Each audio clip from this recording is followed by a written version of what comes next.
আমাদের চিন্তিত হওয়ার কারণ নাই, কারণ আমরা তো এমন এক আল্লাহ পেয়েছি যে আল্লাহ তাআলা আমাদের বাহিরটা দেখে না, আমাদের বাহিরের set up, get up, dress up দেখে না। আল্লাহ দেখে এমন জায়গা যেটা দুনিয়ার কেউ দেখে না। সুবহানাল্লাহ বলবেন না? এজন্য আল্লাহর হাবিব বলেন, ইন্নাল্লাহা লা ইয়ানজুরু ইলা সারিকুম ওয়ালা আমওয়ালিকুম ওয়ালাকিন ইয়ানজুরু ইলা কুলুবিকুম ওয়া আমালিকুম ওয়া নিয়াতিকুম। আল্লাহ রাব্বুল আলামিন তোমাদের বাহিরে দেখে না, তোমাদের বাহিরের সেটআপ, গেটআপ, ড্রেস আপ এগুলো আল্লাহ তাআলা দেখে না। আল্লাহ দেখে তোমাদের অন্তর, যেটা দুনিয়ার কেউ দেখতে পারে না। এজন্য দুনিয়ার কেউ যেটা দেখে না সেটা দেখেন কে? দুনিয়ার কেউ যেটা আপনাকে দিতে পারে না সেটা যিনি দিতে পারেন তার নাম কি? আমরা যারা এই মাহফিলে এসেছি, আমরা আল্লাহ তাআলার কাছে দোয়া করছি, আল্লাহ কিয়ামতের ময়দানে এই মাহফিলে আসা, বসে থাকা, এই কষ্ট, এই সময় ব্যয় করা, এগুলো যেন তিনি আল্লাহ তাআলা আমাদের জন্য নাজাতের একটা ওয়াসিলা বানিয়ে দেয়। বলেন আমিন। তবে কষ্ট লাগে, মাহফিলের প্যান্ডেলে মানুষ যা, বাহিরের মেলায় মানুষ তার চেয়ে বেশি, ঠিক না? অনেক চিন্তা করতেছি যে বস্তু শুনতেছি, বাহিরে শুনি আর ভেতরে শুনি না। ভাই, প্যান্ডেলের ভেতরে যে রহমত, এটা বাহিরে না। কারণ মুরগি যখন ডিমে তা দেয়, যেই ডিমটা মুরগির নিচে থাকে ওই ডিম থেকেই বাচ্চা হয়, যেটা দূরে সরে যায় ওটা পচে যায়, নষ্ট হয়ে যায়। যারা বাহিরে আছেন তারা দেখবেন গল্প গুজবের সময় পার হয়ে যাবে, আপনার মাথায় প্রপার ওয়াজটা ঢুকবে না। আর বাহিরে মাইকে ওয়াজ শোনা আর ইউটিউবে শোনাতে একই কথা। তো আপনি বাহিরে থাকার চাইতে অন্তত বাসায় চলে যান। কিন্তু কোরআনের মজলিসে এসে যদি প্যান্ডেলের নিচে বসতেই না পারেন, যদি রহমতের বাগানে ঢুকতেই না পারেন, বাগানের বাহিরে দাঁড়িয়ে থেকে তো আপনি ফুলের সুবাস পাবেন না। এজন্য যারা বাহিরে আছেন, যদি রহমত বরকত লাভের আশা থাকে, আপনারা ভেতরে চলে আসুন। আর নয়তো বাড়ি গিয়ে ঘুমান, কাজে লাগবে।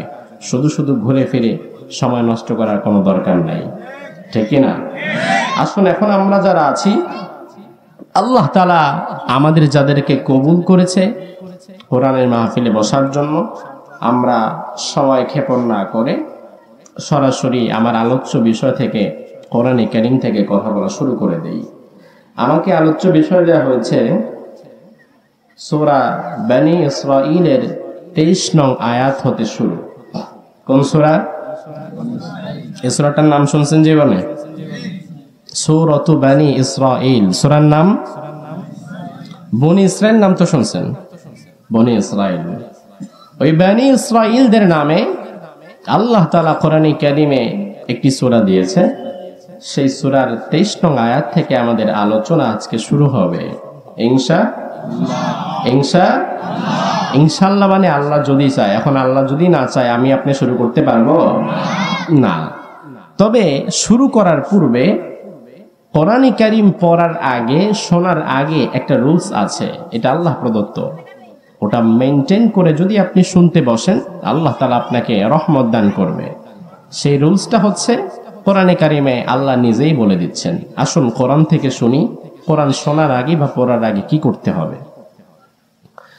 রব্বুল আলামিন বলেন, ফাইদা ক্বরাতাল কুরআনা ফাসতাইয বিল্লাহি মিনাশ শাইতানির রাজীম।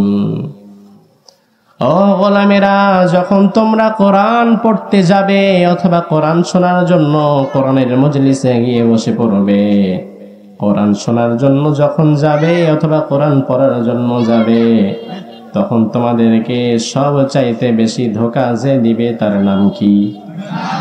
শয়তান। এই ফরিদপুরে আছে না নাই? আমাদের এলাকায় তো নাই। এখন শয়তান যদি থেকে থাকে, আল্লাহ বলে, গোলাম যখন কোরআন পড়তে যাবে, কোরআন শুনতে যাবে, তখন শয়তান তোমাকে ধোঁকা দিবে। এখন এই শয়তানের ধোঁকা থেকে বাঁচার জন্য তোমরা আউযু বিল্লাহটা পড়ে নিবে। তুমি যখন আউযু বিল্লাহ পড়বা, শয়তানের সব ধোঁকা থেকে আমি আল্লাহ তাআলা তোমাকে বাঁচিয়ে দেব। এবার পড়েন, আউযু বিল্লাহি মিনাশ শাইতানির রাজীম, বিসমিল্লাহির রহমানির রহিম। وقضى ربك ألا تعبدوا إلا إياه وبالوالدين إحسانا إما يبلغن عندك الكبر أحدهما أو كلاهما فلا تقل لهما أف ولا تنهرهما وقل لهما قولا كريما واخفض لهما جناح الذل من الرحمة وقل رب ارحمهما كما ربياني صغيرا দোয়াটা আমাদের মুখস্থ আছে না নাই? তাইলে পড়লেন না কেন? লজ্জা লাগে? পড়েন, রব্বির হামহুমা কামা রব্বায়ানি সগীরা। সুবহানাল্লাহ। আল্লাহ তাআলা বলছেন সূরা বনী ইসরাঈলের 23 নং আয়াত এবং 24 নং আয়াত। 24 নং আয়াতটা এজন্যই পড়লাম কারণ এই আয়াতটাও পূর্ববর্তী আয়াতের সাথে রিলেটেড, কানেক্টেড। এজন্য বিচ্ছিন্নভাবে ওটা করলে তাফসীরটা ঠিক জমবে না, এজন্য দুটো আয়াতই একসাথে তেলাওয়াত করে নিলাম। আল্লাহ তাআলা আপনাদের জন্য উপকারী, কল্যাণকর এমন কিছু কথা আমার জবান দ্বারা বের করুক, বলেন আমিন। আল্লাহ রাব্বুল আলামিন সূরা বনী ইসরাঈলের 23 নম্বর আয়াতে বলছেন, ওয়া কাযা রাব্বুক, আর তোমার রব ফয়সালা দিয়েছে, আল্লাহ তা'বুদু ইল্লা ইয়া, আল্লাহ ছাড়া কারো ইবাদত করা যাবে না, ওয়া বিল ওয়ালিদাইনি ইহসানা, এবং পিতামাতার ইহসান করতে হবে।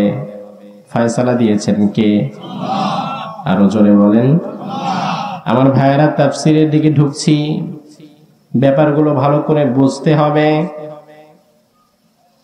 আল্লাহ রাব্বুল আলামিন এতে ওয়া কাযা শব্দটা ব্যবহার করেছেন, ওয়া কাযা রাব্বুক। কাযা শব্দের অর্থ হচ্ছে ফয়সালা দেওয়া, রায় দেওয়া। আল্লাহ রায় দিয়েছেন, আল্লাহ ফয়সালা দিয়েছেন, আল্লাহর ইবাদত করতে হবে এবং পিতামাতার প্রতি ইহসান করতে হবে।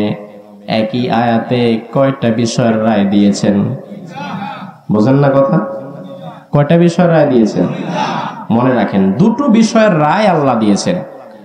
আল্লাহ তাআলা তো বলতে পারতেন ওয়াকালা রাব্বুকা, তোমার রব বলেছেন, তোমার রব বলেছেন তোমরা নামাজ পড়ো, তোমার রব বলেছেন তোমরা ঈমান আনো, তোমার রব বলেছেন তোমরা রোজা রাখো।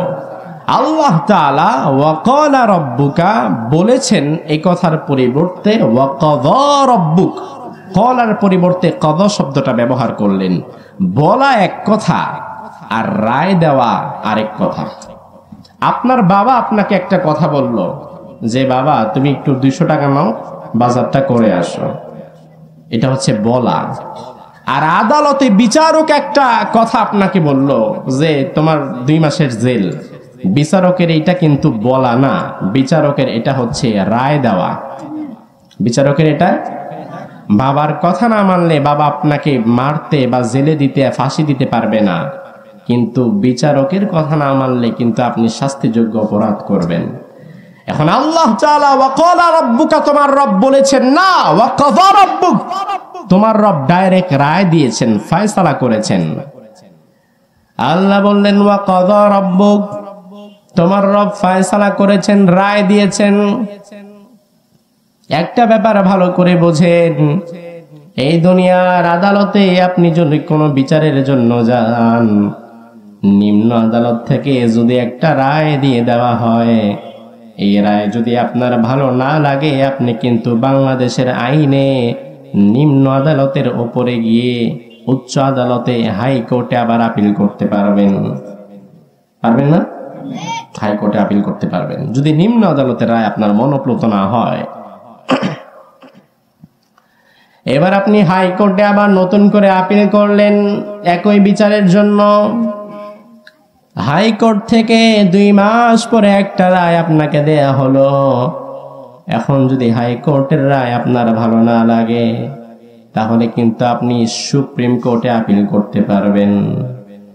এরপরে যখন সুপ্রিম কোর্ট থেকে 6 মাস পরে একটা বিষয়ের রায় দেওয়া হলো, ওই বিষয়ের রায়টা যদি আপনার ভালো নাও লাগে করার কিচ্ছু নাই, কারণ সুপ্রিম কোর্টের ওপরে আপিল করার সুযোগ বাংলাদেশে নাই।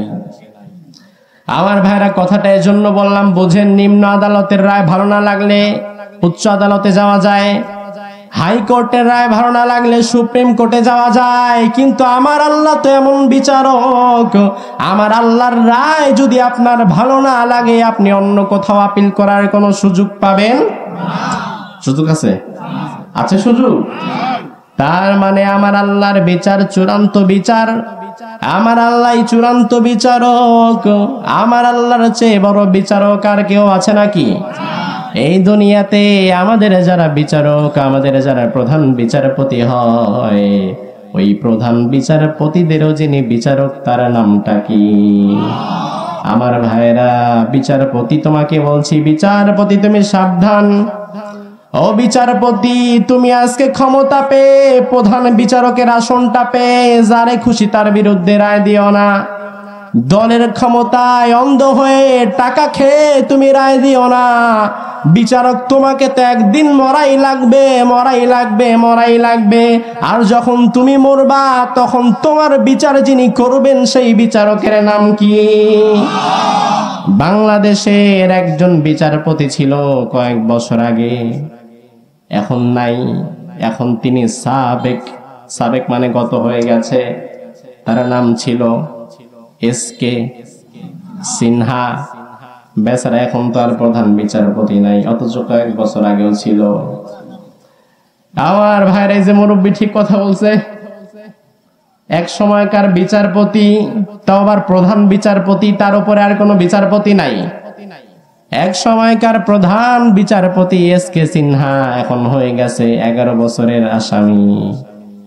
অথচ এসকে সিনহা যখন বিচারপতি ছিল তখন সে হয়তো কোনোদিন ভাবেও নাই এক সময় এই কলম দিয়েই আমার বিরুদ্ধে রায় লেখা লাগবে। এটা হয়তো সে কোনোদিন ভাবেও নাই। এসকে সিনহা, তোমার কলমের খোঁচায় কত নিরপরাধ মানুষের জেল হয়েছে, তোমার কলমের খোঁচায় কত কোরআনের কর্মীদের ফাঁসি হয়েছে, তোমার কলমের খোঁচায় বিশ্ববিখ্যাত মুফাসসিরের জেল হয়ে গিয়েছে। অথচ এসকে সিনহা, তুমি জীবনে হয়তো কোনোদিন ভাবো নাই এই কলম তোমার বিরুদ্ধে লিখবে। আমার আল্লাহ খেলাটারে এমন ভাবে ঘুরায় দিছে, আমার আল্লাহ খেলাটাকে এমন ভাবে ঘুরিয়ে দিয়েছে, এখন দেখা গিয়েছে এক সময়কার প্রধান বিচারপতি এখন হয়ে গিয়েছে 11 বছরের আসামি। ও ভাইয়ের আমার, সাবধান হয়ে যাও, জুলুম করো না, জুলুম করো না, জুলুম করো না। আমার আল্লাহ যদি তোমার উপরে একবার রেগে যায় তাহলে তোমার দলের লোক দিয়েই আল্লাহ তোমারে মেরে ফেলতে পারে। তোমাকে মারার জন্য বাহির থেকে লোক আসা লাগবে না। আল্লাহ যদি একবার তোমার উপর থেকে নিরাপত্তার চাদরটা তুলে নেয়, তোমার বডিগার্ডেরাই তোমারে মেরে ফেলে দিবে। ঠিক কিনা? এই দুনিয়াতে যারা কোরআনের পথে চলে, যারা কোরআনের কথা বলে, যারা ইসলামের কথা বলে, সঠিক কথাটাই যারা তুলে ধরে, যারা হিকমতের নাম দিয়ে মিষ্টি মিষ্টি কথা বলে পিঠ বাঁচায় না, যারা সকল রকম পরিস্থিতিতে কোরআনের কথা বলতে যারা ভয় পায় না, তাদের উপরে আগে অত্যাচার ছিল, নির্যাতন ছিল, এখনো সেই ধারা পৃথিবীর বিভিন্ন জায়গায় চলমান আছে না নাই? নাই নাই। তবে আমার ভাইরা, যারা কোরআনের পথে চলে, যারা কোরআন বুকে নিয়ে সামনের দিকে হেঁটে যায়, তাদের ঈমান এত দৃঢ় হয়ে যায়, এক আল্লাহ ছাড়া দুনিয়ার কাউকে তারা ভয় পায়। আমরা যারা কোরআনের পথে চলি, কোরআন নিয়ে থাকি, আমরা কি আল্লাহ ছাড়া কাউকে ভয় পাই? আমাদেরকে হামলা, মামলা, জেল, জুলুম, জরিমানা যাই দাও না কেন, প্রয়োজনে তোমরা আমাদেরকে ফাঁসির রশিতে ঝুলাতে পারো, আমরা কোনোদিন কোরআনের পথ থেকে সরে যাব না। সরে যাবেন? এই যে এখানে আমরা যারা আছি, এখন তো আমরা কোরআনের পক্ষে সবাই কথা বলছি, কিন্তু আল্লাহ না করুক, আল্লাহ না করুক, আল্লাহ না করুক, আমার বাংলাদেশের পরিস্থিতি যদি কখনো অনেক খারাপ হয়ে যায়, আমার বাংলাদেশের পরিস্থিতি যদি কখনো সিরিয়া, ইরাক, ইরান, কাশ্মীরের মতো হয়ে যায়। আর কোন জালিম তাগুত যদি আমাদের মাথায় অস্ত্র রেখে, টিগার রেখে বলে আল্লাহ ছাড়তে হবে, ইসলাম ছাড়তে হবে, কোরআন ছাড়তে হবে, ওই কঠিন দিনে দুর্বিষহ কষ্ট সহ্য করে কারা কারা বলতে পারবেন আমি মুসলমান?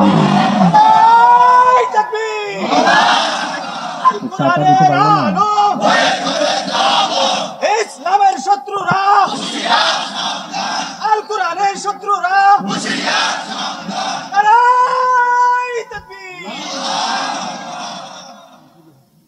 থাকে এখন আর দিতে হবে না, দরকার নেই, থাকে। আমার ভাইরা, রব্বুল আলামিন সূরা বনী ইসরাঈলের 23 নম্বর আয়াতের প্রথমেই বললেন, তোমার রব ফয়সালা দিয়েছে, রায় দিয়েছে, যেই রায়ের এগেইনস্টে দুনিয়ার কোন আদালতে আপিল করা যাবে না। দুইটা রায় আল্লাহ দিয়েছেন। এক নাম্বার রায় আল্লাহ দিয়েছেন, আল্লাহ তা'বুদু ইল্লা ইয়া, আল্লাহ ছাড়া অন্য কারো ইবাদত করা যাবে না। ইবাদত একমাত্র তারই করতে হবে যিনি সৃষ্টি করেছেন। সৃষ্টিটা নেতা করে নাই, পীর বাবা করে নাই, মা বাবা করে নাই, সৃষ্টিটা যিনি করেছেন তার নাম কি? ছোট্ট করে আপনাকে এবার আমি বলি, ইবাদত কি জিনিস? ইবাদত কি? মা হিয়াল ইবাদাহ। আপনাকে যদি বলি আপনি ইবাদত বলতে এক্স্যাক্টলি কি বুঝেন, what do you mean by ইবাদাহ, আপনি ইবাদত বলতে আসলে কি বুঝেছেন? বাংলাদেশের লোকের ইবাদত বুঝেই না। ইবাদত কাকে বলে এটার এক্স্যাক্টলি সংখ্যাটা মানুষ বুঝেই না। অনেকের কাছে জিজ্ঞেস করলে বলবেন, হুজুর এই যে নামাজ পড়ি এটা ইবাদত, রোজা রাখি এটা ইবাদত, হজ করি এগুলা ইবাদত, যাকাত দেই এগুলা ইবাদত। আমি বলি না ভাই, নামাজ পড়া যেমন ইবাদত, কখনো কখনো নামাজ না পড়াও ইবাদত। রোজা রাখা যেমন ইবাদত, কখনো কখনো রোজা না রাখা তাও ইবাদত। আপনি বলবেন, হুজুর এটা একটা কথা বললেন, নামাজ না পড়া এমনি পড়ি না, এর উপরে আবার যদি বলেন নামাজ না পড়া ইবাদত, তো ইবাদতে আমরা পটু। আমাদের সে বড় ইবাদত বুঝার তো আর কেউ নাই। এমনিতেই রোজা রাখতে যাওয়া যায়, এরপরে যদি বলেন রোজা না রাখা ইবাদত, তো আলহামদুলিল্লাহ, আপনারে প্রতি বছর দাওয়াত দিয়ে আনবো। আপনার মতো হুজুরই তো দরকার। কারণ দেখা গেছে বর্তমানে যে পীর সাহেবের কাছে গেলে নামাজ যত কম পড়া যায়, তার দরবারে মুরিদ তত বেশি। আছে না নাই? আমার 1-1.5 বছর আগে আমার একজন ড্রাইভার ছিল। ওই ড্রাইভার সাহেব একদিন, ওই ড্রাইভার বলল, হুজুর আমার এক ভাই আপনার সাথে আজকে যাবে মাহফিল। আমি বললাম ঠিক আছে নিয়ে যাও, রিকোয়েস্ট করছো যখন। তো ড্রাইভারের বড় ভাই যে সে আসলো, এসে দেখা সাক্ষাৎ করলো। জোহরের সময় হয়ে গিয়েছে, আমরা রাস্তায় আছি। মাহফিলের সময় তো আপনারা মনে করেন হুজুর এসে 1-1.5 ঘন্টা কথা বলবে, কি আর এমন? আরে ভাই, আপনার এখানে আসতে আমার 8টা ঘন্টা লেগেছে, আবার যাইতে 8টা ঘন্টা লাগবে, সারাদিন রাত গাড়িতে চলে যায়। তো যাই হোক, দুপুরের সময় জোহরের নামাজের সময় আমি ড্রাইভারকে বললাম, সামনে মসজিদ, গাড়ি সাইড করো, আগে নামাজটা পড়ে নেই। আমরা বের হলাম নামাজ পড়তে। এসে দেখি ড্রাইভারের বড় ভাই যে সে গাড়ির মধ্যে বসে আছে। আমি ভেতরে এসে বললাম, কি ভাই আপনি তো নামাজ পড়লেন না? বলে, হুজুর আমার এখন নামাজ লাগে না। আমি বললাম কেন? উনি এক পীর সাহেবের নাম বললেন, যে আমি আরো 3 বছর আগে ওখানে গিয়ে সবক নিয়েছি, তো আমার 22টা সবক দেয়। আমার আলহামদুলিল্লাহ 3 বছরে 22টা সবক কমপ্লিট হয়েছে। এখন পীর সাহেব হুজুর বলছে যে এখন আর নামাজ কালাম লাগবে না, তুমি এখন নামাজ কালামের চাইতে অন্য একটা লেভেলে পৌঁছায় গেছে, যে লেভেলে গেলে আর নামাজ লাগবে না। বললো, হুজুর আমার যে ছোট ভাই আপনার গাড়ি চালায়, আমার ভাই 18 নাম্বার লেভেলে আছে। আমি আমার ড্রাইভারে বললাম, বেটা তুই লেভেল আর বাড়াইস না, কারণ যে লেভেলে গেলে তোর নামাজ লাগবে না, নিশ্চয়ই বুঝতে হবে এটা জাহান্নামের লেভেল, ওই লেভেলে তোর যাওয়া হবে না। ও মিয়া বলেন, নামাজ পড়া ছাড়া কোন পীর সাহেব যদি আপনারে বলে আমার দরবারে তুমি প্রতি বছর একটা করে গরু দিবা, তোমার কোনো নামাজ কালাম লাগবে না, ওই পীর সাহেবের কাছে মুরিদ হওয়া যাবে? ওই পীর সাহেব ধরা যাবে? হ্যাঁ ধরা যাবে, তবে মুরিদ হওয়ার জন্য না, কি করার জন্য? পিটানোর জন্য। আচ্ছা, আহারে এরকমের ভণ্ড আলহামদুলিল্লাহ আপনাদের ফরিদপুর রাজবাড়িতে নাই। হ্যাঁ, আহা, ঈমান নষ্ট করে ফেলছে তারা। একজন মুমিন যখন সেখানে যায়, ঈমান নিয়ে আসে শিরিক নিয়ে, ঈমান হারিয়ে ফেলছে। আবার বিভিন্ন পীর সাহেবের দরবারে মাশাআল্লাহ নিজে তো যায় লোকে বউডারেও নিয়ে যায়। অনেক পীর সাহেবের দরবারে আমি নিজে দেখেছি, মেয়েরা বউ হাত পাটি শুরু করে। আমি এক মুরব্বীরে বললাম, চাচা আস্তাগফিরুল্লাহ, আপনি গিয়েছেন, চাচিরে কেন নিয়েছেন? বলে, আরে বাবা তোমার আর কি আর বলবো, পীর সাহেব হুজুর একদিন আমারে বলে, কি রে তুই একাই জান্নাতে যাবি, বউরে নিবি না? হ্যাঁ, বউরে তো নিতে চাই। তো বউরে যদি নিতে চাস তাহলে বউরে আনস না কেন? তোরে না হয় আমি চিনি, তোরে পার করা দিলাম, এখন তোর বউরে চিনতে হবে না? এখন তোরে তো চিনি, তোরে পার করা দিবে, এখন তোর বউরে যদি না চিনি আবার কারে না কারে পার করাবো? ওই জন্য নিয়ে আয়, চিনে রেখ। আমার ভাইরা, এগুলো কি মারাত্মক রকমের ভণ্ডামি, আপনি বুঝতেও পারবেন না। ও ভাইরা আমার, যেখানে আল্লাহ বলছেন কিয়ামতের কঠিন ময়দানে মা তার সন্তানকে চিনবে না, বাবা তার সন্তানকে চিনবে না। ইয়াউমা ইয়াফিরুল মারউ মিন আখিহি ওয়া উম্মিহি ওয়া আবিহি ওয়া সাহিবাতিহি ওয়া বানিহি, ভাই বোনকে চিনবে না, মা বাবারে চিনতে পারবে না, বাবা তার পুত্রকে চিনতে পারবে না। যেখানে আমার আপন রক্তের বাপই আমার চিনবে না, সেখানে বেটা তুই আবার কেমনে চিনবি? ওই পীর সাহেব যে জান্নাতে নেয়ার লোভ দেখায় মুরিদ রে, ওই পীর সাহেবের কি সন্তান নাই? এখন কোরআনের কথা মতে তো ওই পীর সাহেব তার নিজের সন্তানকেই চিনবে না, সেখানে তুমি মিয়া কেমনে স্বপ্ন দেখো? তার মানে হচ্ছে অন্য কারো ঘাড়ে ভাড়া দিয়ে জান্নাতে যাওয়ার স্বপ্ন দেখা বাদ দাও। জান্নাতে যদি যেতে চাও তাহলে নিজে পারলে কিছু আমল করে যাও, ঠিক কিনা? অন্য কারো ঘাড়ে ধরে জান্নাতে যাওয়া যাবে না। জান্নাতে যেতে চাইলে পারলে তুমি কিছু করো। তোমার পীর সাহেব কিন্তু সেদিন তোমারে চিনতেই পারবে না, সে নিচেই বলবে ইয়া নাফসি। কি বলবে? কি বলবে? ইয়া নাফসি। আমার ভাইয়ের, আল্লাহ রাব্বুল আলামিন ইবাদতের কথা বললেন। আমি বলেছিলাম নামাজ পড়া ইবাদত, নামাজ না পড়াও ইবাদত, রোজা রাখা ইবাদত, আবার রোজা না রাখা ইবাদত, তবে সেটা ক্ষেত্র বিশেষ। যেমন আপনি ফজরের নামাজ পড়বেন, এটা ইবাদত, তাহাজ্জুদের নামাজ পড়বেন, এটা ইবাদত, কিন্তু যদি সূর্য ওঠার সময় নামাজ পড়েন সেটা কিন্তু হারাম, ঠিক কিনা? আমার ভাইয়ের, আপনি রোজা রাখবেন, রোজাটা ইবাদত, কিন্তু ঈদের দিনে রোজা রাখাটা হারাম। ঈদের দিনে রোজা না রাখাটাই হচ্ছে ইবাদত। তার মানে ইবাদত মানে নামাজ, হজ, যাকাত, রোজা না, এগুলো ইবাদতের পাঠ। মূল ইবাদত হচ্ছে আল্লাহ যা বলেছেন তাই করা, আল্লাহ যা থেকে নিষেধ করেছেন তা থেকে বিরত থাকা। আল্লাহ যখন নামাজ পড়তে বলেছেন তখন নামাজ পড়া ইবাদত, আল্লাহ যখন নামাজ ছাড়তে বলেছেন তখন নামাজ ছাড়া ইবাদত, আল্লাহ যখন রোজা রাখতে বলেছেন তখন রোজা রাখা ইবাদত, আল্লাহ যখন রোজা ছাড়তে বলেছেন তখন রোজা ছাড়াটাও ইবাদত। তার মানে হচ্ছে ইবাদতটা নামাজ, রোজা, হজ, যাকাত না, বরং আল্লাহ যা বলেছেন তা মানা এবং যা থেকে নিষেধ করেছেন তা থেকে বিরত থাকার নামটাই হচ্ছে ইবাদত। বুঝাতে পারলাম? ক্লিয়ার? আসেন এবার সামনে আগাই। সামনে আগাবো না মুনাজাত করে দেব? কষ্ট হচ্ছে? আপনারা এত দুর্বল হয়ে গেছেন কেন? এখন কয়টা বাজে? 9:24। আর 5 মিনিট করি। সারা রাত না বেটা, সারা রাত থাকেন আপনারা, আমি আর সভাপতি সাহেব দিক দিয়ে চলে যাব। নামাজ কালাম নাই। আমার ভাইরা শোনেন, ফার্স্ট অফ অল কথা হচ্ছে আজকে বোধহয় একটু ওই যে প্যান্ডেল ভেজা, একটু ওই যে শৈত্য প্রবাহর জন্য একটু হালকা বৃষ্টি বদলা হয়েছে। আবার ওই কোথায় আপনার নিম্নচাপ হচ্ছে, যার একটা সাইড এফেক্ট এখানে এসে পড়েছে। আবার পরীক্ষার্থীরা আছে। সো সবকিছু মিলিয়ে আমরা সুন্দর একটা সময় পরিসমাপ্তি করে দিব। এখন যতটুকু সময় আপনি বসবেন সময়টাকে কাজে লাগান, কিছু শিখে নিয়ে বাড়ি যান, কিছু আমল শিখে যান। রাজি আছেন? কষ্ট হবে?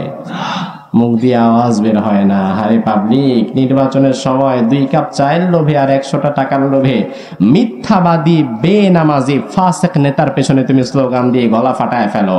অথচ যেই আল্লাহ তাআলা এই জবান তোমাকে দিয়েছে, এই জবানটা তুমি কোরআনের মাহফিলে এসে আল্লাহর নাম নিয়ে কাজে লাগাতে পারলা না। তোমার এই জবান থাকার চাইতে তো না থাকাই ভালো ছিল। যিনি জবান দিয়েছেন তার জন্যই তো তুমি কাজে লাগাতে পারলে না। এজন্য মাহফিলে এসে চুপটি মেরে ঘাপটি মেরে বসে থাকবেন না। যখন আসবেন জবান খুলে সুবহানাল্লাহ, আলহামদুলিল্লাহ, আল্লাহু আকবার এগুলা বলবেন, কারণ আপনার 2 কাঁধের ফেরেশতারা আপনার প্রত্যেকটা জবানের কথাগুলো রেকর্ড করে নিয়ে যাচ্ছে। সুবহানাল্লাহ বলেন। আমার ভাইরা, 2 নাম্বার পয়েন্ট, যেটা আমার মূল আলোচ্য বিষয়। প্রথমে আল্লাহ ইবাদতের ব্যাপারে কথা বললেন, রায় দিলেন। এরপরে বললেন ওয়াবিল ওয়ালিদাইনি ইহসানা, পিতামাতার প্রতি ইহসান করবা। কার প্রতি? পিতামাতার প্রতি ইহসান করার জন্য আল্লাহ বলেছেন। এখন আমরা যদি আল্লাহকে জিজ্ঞেস করি, আল্লাহ ইহসান কি, মা মানাল ইহসান, ইহসান কাকে বলে, আমরা আর কি ইহসানের ব্যাখ্যা করব? কোরআনে কারীমের একটি অংশ অপর একটি অংশকে তাফসীর করে দেয়। ইউফাসসিরু বা'দুহু বা'দা, আল কোরআনু ইউফাসসিরু বা'দুহু বা'দা, কোরআনে কারীমের একটা অংশ তার আরেকটি অংশকে ব্যাখ্যা করে দেয়। আল্লাহ রাব্বুল আলামিন ইহসানের কথা বললেন। এখন যদি আপনার প্রশ্ন হয় আল্লাহ ইহসান কি, আল্লাহ ইহসানের ব্যাখ্যাও বলে দিলেন। ইম্মা ইয়াবলুগান্না ইনদাকাল কিবারা আহাদুহুমা আও কিলাহুমা ফালা তাকুল লাহুমা উফ ওয়ালা তানহারহুমা ওয়াকুল লাহুমা কওলান কারীমা। সুবহানাল্লাহ বলেন, আরো জোরে বলেন। এই যে আপনারা সুবহানাল্লাহ বললেন, এতে লাভ না লস? কার লাভ? আল্লাহর। কার লাভ? আমার ভাইরা সুবহানাল্লাহ বললে আপনার কি লাভ আগে ছোট্ট করে শুনেন, তাইলে বলতে আরো ভালো লাগবে। কারণ কোন শাকের কোন জিনিসের ভিটামিন কি এটা জানা থাকলে খাইতে বেশি আগ্রহ বাড়ে। সুবহানাল্লাহর মধ্যে কি ভিটামিন রয়েছে আগে দেখেন। সুবহান মানে পবিত্র, আর আল্লাহ মানে আল্লাহ। এখন সুবহান আল্লাহকে অর্থ লাগিয়ে দিলে অর্থ হয় আল্লাহ পবিত্র। কে পবিত্র? এখন আল্লাহ পবিত্র কি আপনি বলার পরে পবিত্র নাকি আগে থেকেই পবিত্র? আল্লাহ বলে, গোলাম আমি তো জাতিগত ভাবেই পবিত্র, আমি তো সত্তাগত ভাবেই পবিত্র, তুমি বললেও পবিত্র না বললেও পবিত্র। তবে গোলাম তুমি তোমার এই জবান কাজে লাগিয়ে সুবহানাল্লাহ বলেছো, আমি আল্লাহকে পবিত্রতার সাক্ষ্য দিয়েছো। এখন আমি আল্লাহর কাজ হচ্ছে তোমার জীবনের গুনাহগুলো মুছে দিয়ে তোমারও পবিত্র বানায় দেওয়া। শুরু থেকে শেষ পর্যন্ত প্রত্যেকটা লোক জবান খুলে আল্লাহর নাম গুলা নেবেন, আল্লাহর নাম নিতে কার্পণ্য করবেন না, ইনশাআল্লাহ। আমার ভাইরা, রব্বুল আলামিন ইহসানের ব্যাখ্যা করলেন। ইহসানের ব্যাখ্যা হচ্ছে ইম্মা ইয়াবলুগান্না ইনদাকাল কিবার আহাদুহুমা আও কিলাহুমা। আল্লাহ দুনিয়ার সব সন্তানদেরকে অ্যাড্রেস করে বললেন, ও সন্তানেরা, তোমরা যারা সন্তান, তোমাদের জীবদ্দশায় তোমাদের মা বাবা অথবা দুজন, একজন অথবা উভয়জন যদি তোমাদের জীবদ্দশায় বুড়ো হয়ে যায়, বৃদ্ধ হয়ে যায়, শেষ বয়সে তাদের প্রতি বিরক্ত হয়ে তুমি কখনো উফ শব্দটা ব্যবহার করবা না, নিজেও উফ ব্যবহার করবা না, তাদেরকে এমন কষ্ট দিবা না যেন তারা তোমাকে উফ পর্যন্ত বলতে পারে। ওয়াকুল লাহুমা কওলান কারীমা, সব সময় তাদের সঙ্গে নরম নরম মিষ্টি মিষ্টি কথা বলবা। ও আমার ভাইরা, লক্ষ্য করে দেখেন আল্লাহ রাব্বুল আলামিন বার্ধক্যের বিষয়টাকে এখানে হাইলাইটস করলেন। কারণ আপনার মা বাবা যখন তারা বুড়ো হয়ে যায়, বুড়ি হয়ে যায়, যখন তারা বৃদ্ধ বয়সে উপনীত হয়, বুড়ো মানুষ কানে একটু কম শুনবে, এটাই তো স্বাভাবিক। চোখে একটু কম দেখবে, এটাই তো স্বাভাবিক। আপনাকে বারবার জিজ্ঞেস করবে, বাবা তোমার না ওই কাজটা করতে বলছিলাম, আপনি বলবেন বাবা করছি। দেখবেন আধা ঘন্টা পরে আবার এসে বলবে, বাবা ওই কাজটা করছো নাকি? তার মানে মুরব্বী মানুষ বয়স বেশি হয়ে গেলে বারবার কথাটা ভুলে যায়, আবার জিজ্ঞেস করবে। চোখে একটু কম দেখবে, কানে একটু কম শুনবে, একটা কথা একবারে বুঝবে না, কয়েকবার তাকে বলতে হবে। এটা কি স্বাভাবিক না অস্বাভাবিক? অস্বাভাবিক বলে। এটা কি? খুবই স্বাভাবিক। বুড়ো মানুষ তাদের মেমোরি ক্যাপাসিটি অনেকটা দুর্বল হয়ে যায়, চোখে ঠিক মতো দেখে না। ও যুবক, তুমি কি মনে করছো যারা দাড়িওয়ালা, সাদা দাড়িওয়ালা মুরব্বী কথা বলতে পারে না, এই মুরব্বী হয়ে তারা জন্মেছিল? এক সময় তারা তো তোমার মতো তাগড়া যুবক ছিল, তাদের দৃষ্টিশক্তি তোমার মতো প্রখর ছিল। আজকে যে তারা চোখে দেখছে না, কানে কম শুনছে, যুবক তাদেরকে নিয়ে হাসি তামাশা করো না, তাদেরকে নিয়ে রঙ্গ তামাশা করো না। কারণ আল্লাহ যদি তোমাকে বাঁচিয়ে রাখে, তার বয়সে তুমিও তার মতোই হয়ে যাবা, ঠিক না? আমার ভাইরা, বুড়ো বয়সে আল্লাহ বুড়ো বয়সের কথা হাইলাইটস করলেন। ও দুনিয়ার মানুষ, শেষ বয়সে তোমার মা বাবা, তাদের প্রতি তুমি এমন আচরণ করো না যেই আচরণ করলে তারা উফ শব্দটা বের করে বা আহ শব্দটা বের করে। এবং তুমিও তাদের কোনো কাজে বিরক্ত হয়েও না। তোমার বাবা জিজ্ঞেস করবে বাবা কাজটা করেছো নাকি, তুমি বলবা হ্যাঁ করেছি। যদি আধা ঘন্টা পরে জিজ্ঞেস করে তখনও বলবা হ্যাঁ বাবা করেছি। যদি আবার 1 ঘন্টা পরে জিজ্ঞেস করে তুমি বিরক্ত না হয়ে বলবা হ্যাঁ বাবা করেছি। তার কারণ হচ্ছে আজ থেকে 30 বছর আগে তুমি যখন ছোট ছিলা তখন তুমি বাবারে বলতা বাবা এটা কি, বাবা বলতো কাপড়, আবার বলতা বাবা এটা কি, বাবা বলতো কাপড়, আবার একই কথা জিজ্ঞেস করতা বাবা এটা কি, বাবা তখনও বলতো কাপড়। তোমার বাবারে তুমি একই বিষয়ে বারবার জিজ্ঞেস করতা। তোমার বাবা ছোট্টবেলায় তোমার প্রতি বিরক্ত হয় নাই, তোমারে থাপ্পড় দেয় নাই, তোমার প্রতি রাগ করে নাই, তোমাকে বারবার আদর করে তোমার বাবা যেমনে বুঝিয়ে দিয়েছে। 30 বছর পরে তোমার বাবা যখন তোমাকে বারবার জিজ্ঞেস করবে তুমিও ধৈর্য সহকারে তোমার বাবারে বারবার বলবা, এটাই হচ্ছে আল্লাহ তাআলার প্রকৃত ইহসান। ঠিক কি না? আমার ভাইরা আজকের কথাগুলো সবার জন্য, সবাই মনোযোগ সহকারে শুনবেন। এই ব্যাপারটা বর্তমান সময়ের জন্য অনেক গুরুত্বপূর্ণ। ও ভাইরা আমার, আমাদের সমাজের ছেলেরা তারা বড় অদ্ভুত। আমাদের সমাজের বর্তমান যুবকেরা বিয়ের আগে মা মা মা বলে চিৎকার করে, বিয়েটা করায় দিলে বউটারে পায়া সে মা বাবারে ভুলে যায়। এরকমের যুবক তো ফরিদপুরে নাই। বাবার সাথে বেয়াদবি করে এরকম যুবক কি নাই?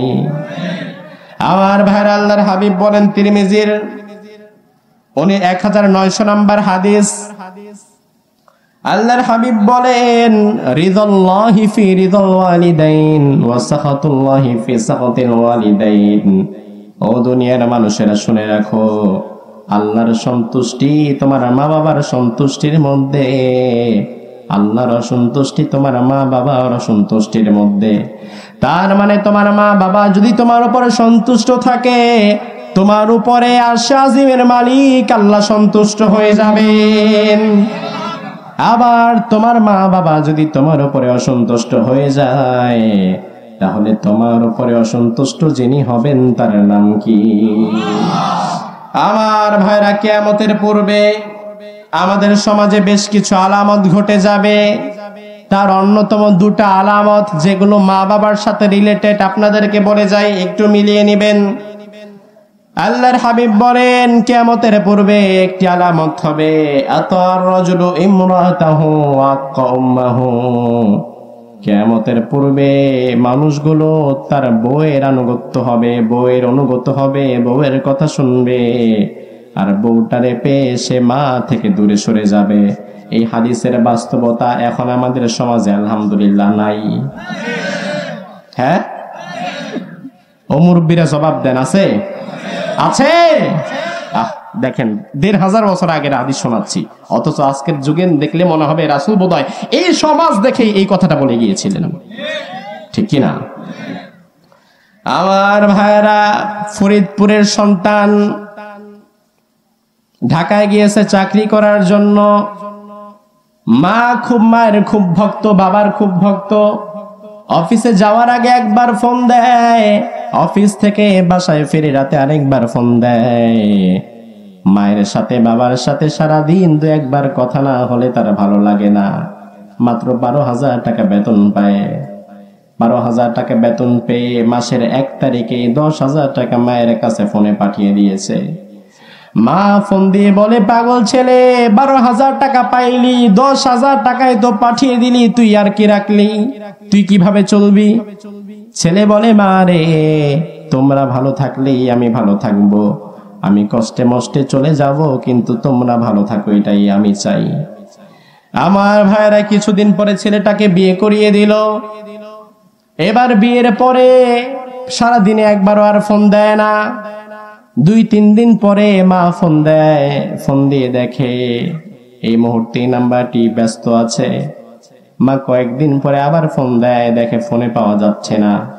1 সপ্তাহ পরে ফোন দেয়, সন্তান ফোন ধরে বলে, মা ব্যস্ত আছি, পরে ফোন দাও, এটা বলেই ফোনটা কেটে দেয়। এখন আর আগের মতো মায়ের সাথে কথা বলে না। আমার ভাইয়ের 1 মাস পার হয়ে গিয়েছে, মাসের 10 তারিখ ওভার হয়ে গিয়েছে পরের মাসের, এখন আর টাকাও দিল না। মা ফোন দিয়ে বলে, বাবারে, তুই তো এই মাসে আর টাকা পাঠাইলি না। দোকানদার তোর বাবারে খুঁজতেছে, দোকানদার বাকি দেয়া বন্ধ করে দিয়েছে। সন্তান বলে, মা এখন তো নিজেই চলতে পারি না, তোমারে দিমু কি, অন্য কোনো ভাবে ব্যবস্থা করে নাও। এই কথা বলে ঢাকায় থাকা সন্তান নিজের স্ত্রীটারে নিয়ে রেস্টুরেন্টে খেতে যায়। অন্যদিকে গরিব মা যে গ্রামে বসে আছে, ঘরে চাউল নাই, ওই মায়ের খবর নেয়ার মতো সময় আর তার কাছে নাই। আমার ভাইরা, খুব দুঃখের সাথে বলি ভাই আমার,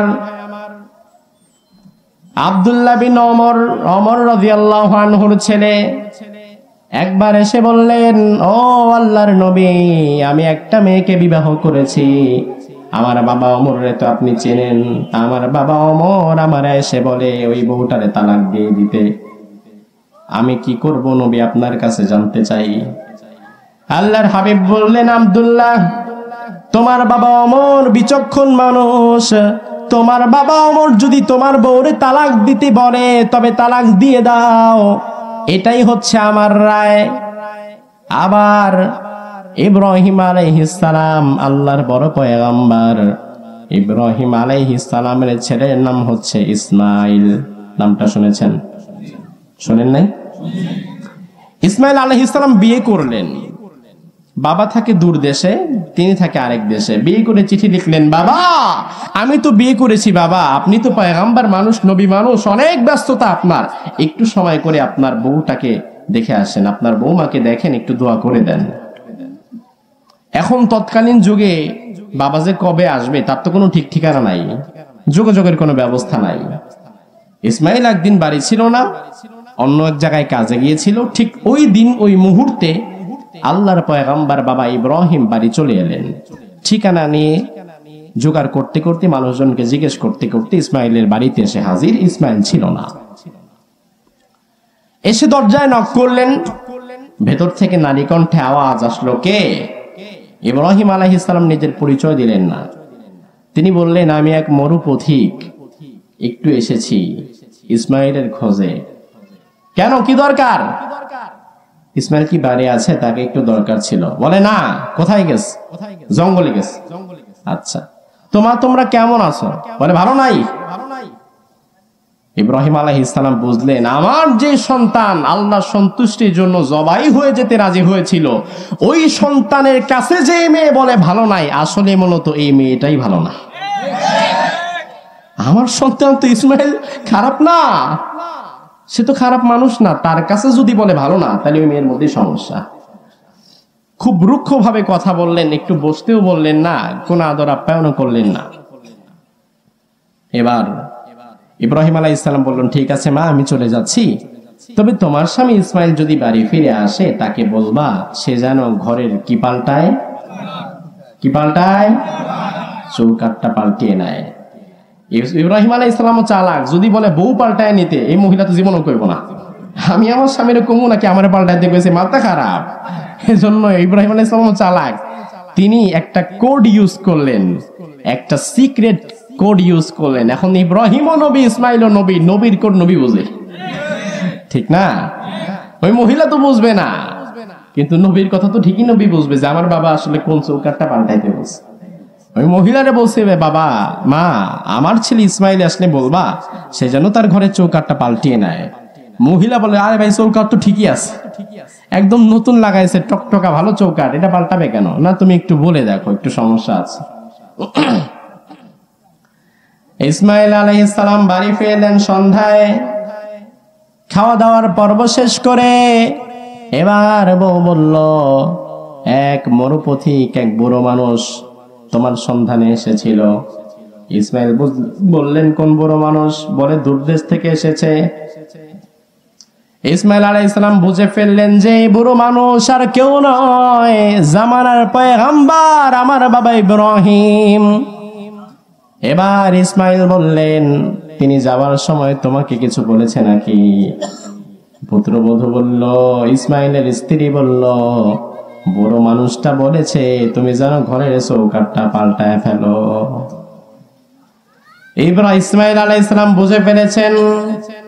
তিনি সাথে সাথে বললেন, ইন্না লিল্লাহ ইন্না লিল্লাহ, ও বিবি, তুমি যারে বুড়ো মানুষ বারবার বলছো, এই বুড়ো মানুষ আর কেউ নয়, তিনি জামানার পয়গম্বর, তিনি আমার বাবা, তিনি হচ্ছে তোমার শ্বশুর, তিনি হচ্ছে ইব্রাহিম খলিলুল্লাহ।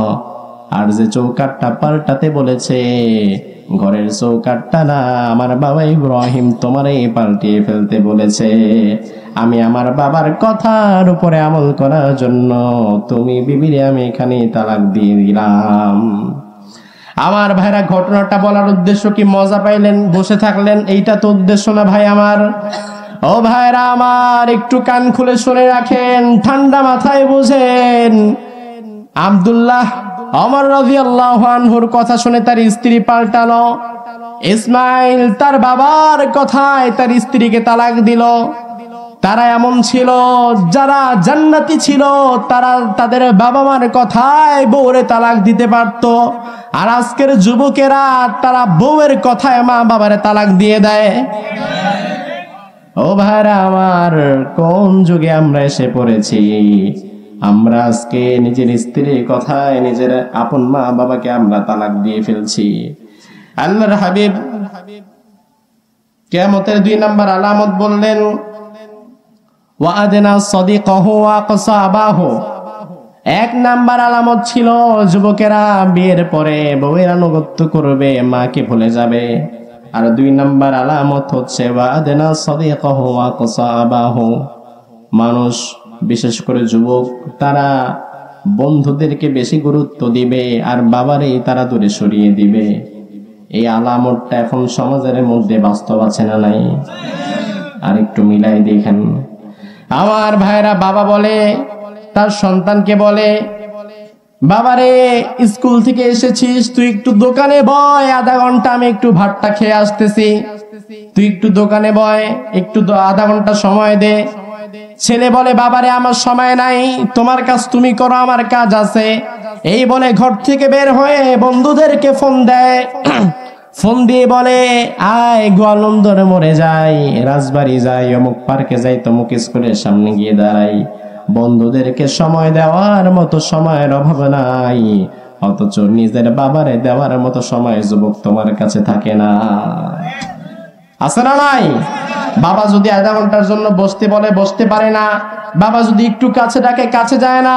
বাবাটারে সময় দিতে চায় না, বাবার কাছে সহযোগিতা করে না। ওই যুবক নিজের বন্ধুদেরকে নিয়ে পড়ে থাকে। বিশ্বনবী বলেছেন, কিয়ামতের পূর্বে যুবকেরা তার মা বাবারে সময় দিবে না, সব সময় নিয়ে তারা বন্ধুদের আড্ডায় পড়ে থাকবে। এই কথার বাস্তবতা বর্তমান সমাজের মধ্যে আছে না নাই? আমার ভাইরা, পিতামাতা এমন এক নেয়ামত, তাদের ঋণ কখনো শেষ হবে? শেষ করা যাবে কোনদিন না। বাবা মা অনেক গরিব মানুষ, মা বাসায় থাকে আর বাবা রিক্সা চালায়, কিন্তু সন্তানটারে নিয়ে অনেক স্বপ্ন। সন্তানটাকে স্কুলে পড়ায় ফরিদপুর থেকে, কলেজে পড়ায় ফরিদপুর থেকে, কিন্তু চেষ্টা করে ভার্সিটিটা অন্তত যেন ঢাকা ভার্সিটিতে পড়ানো যায়। এই স্বপ্নটা অনেক রিক্সাওয়ালা বাবার মনেও আছে না নাই? কথা কয়েন নাই? নাই? দেখেন আমার ভাইরা, বড় একটা স্বপ্ন নিয়ে মা বাবা সন্তানটারে অনেক কষ্টে ঢাকা ভার্সিটিতে ভর্তি করিয়ে দেয়। রিক্সাওয়ালার ছেলে ঢাকা ইউনিভার্সিটিতে এখন পড়ে। মা বাবার মনে বড় আশা, আমার মানিক বড় হয়ে এসে আমাদের কষ্ট ঘুচিয়ে দিবে। 2-3 মাস পরে সন্তান ফোন দেয়। ফোন দিয়ে বলে, বাবা এত বড় ভার্সিটিতে ভর্তি করেছো, এখন আমার তো পড়ালেখার জন্য স্মার্টফোন লাগবে, একটা ল্যাপটপ লাগবে, এর উপরে আবার এই ফি সেই ফি, বিভিন্ন কথা বলে। বাবা বলে, বাবারে আমি তো এত কিছু বুঝি না, তুই আমারে বল কত টাকা লাগবে। ছেলে বলে, কম্পিউটার কেনার জন্য লাগবে 50,000, মোবাইল কেনার জন্য লাগবে আরো 30,000, আর আদার্স আনুষঙ্গিক খরচ টরচ মিলায়া প্রায় 1 থেকে 1.5 লাখ টাকার মতো লাগবে। বাবা বলে, বাবারে আমি তো রিক্সা চালাই, আমার কাছে তো এত টাকা নাই, আমার রিক্সাটা বিক্রি করলেও তো 20-25 হাজার টাকার বেশি হবে না। ছেলে বলে, টাকা যদি না দিতে পারো তাইলে কালকে গ্রামে চলে আসবো, আর পড়ালেখা সম্ভব না। এবার রিক্সাওয়ালা বাবা রাত্রিবেলায় বাড়ি ফিরে তার স্ত্রীকে বলে, ও মানিকের মা, মানিক সকালবেলায় ফোন করেছিল, মানিকের নাকি ল্যাপটপ কিনতে হবে, স্মার্টফোন কিনতে হবে, আরো বিভিন্ন বইপত্র কিনতে হবে, ফি দিতে হবে, সবকিছু মিলিয়ে প্রায় 1.5 লাখ টাকার মতো লাগবে। এত টাকা কই পাই, কি করব আমরা? মা বলে, মানিকের বাবা, একটাই তো আমাদের সন্তান, সন্তানকে এত দূর পর্যন্ত যেহেতু নিয়েছি, কষ্ট করে অন্তত পড়ালেখাটা শেষ করাতে চাই। মানিকের বাবা বলে, মানিকের মা, আমি তো রিক্সা চালাই, কি করে এত টাকা পাবো? মানিকের মা বলে, ও মানিকের বাবা, আসো আমরা আমাদের বসত বাড়িটাই আরেকজনের কাছে বিক্রি করে মানিকরে না জানিয়ে সেই টাকাটা পাঠিয়ে দেই, কারণ মানিক যখন চাকরি পাবে সে তখন তো আমাদের কষ্ট আর রাখবে না। সন্তানরে জানাইলো না, সন্তান জানলে কষ্ট পাবে বলে রিক্সাওয়ালা বাবা ছোট্ট ভিটে বাড়ি এলাকার মাতবরের কাছে বন্ধক রাখে অথবা বিক্রি করে দেয়, কারণ বর্তমান যুগে কেউ তো কাউকে ধার দিয়ে সাহায্য করে না, হয়তো সুদে টাকা নিতে হবে, নয়তো বিক্রি করে দিতে হবে। এখন মানিকের বাবা মানিকের মা তাদের একমাত্র বসত বাড়িটাই বিক্রি করে দিল। বিক্রি করে ওই ঢাকা ইউনিভার্সিটি পড়ুয়া সন্তানের কাছে 1.5 লাখ টাকা পাঠিয়ে দিল। কয়েক মাস পরে শীতের দিন চলে আসলো এরকম ভাবে, আর শীতের দিনে মানিকের মা বলল, মানিকের বাবা, আমাদের সন্তান তো মানিক তো পিঠা খেতে খুব বেশি পছন্দ করে, আজকে একটু পিঠা বানায় দে, তুমি কালকে সকালে ফজরের পরে একটু ঢাকায় গিয়ে এই পিঠাগুলো নিয়ে বসে থেকে নিজ হাতে মানিকটারে খাওয়ায় আসবা। আমার মানিক কতদিন ধরে পিঠা খায় না।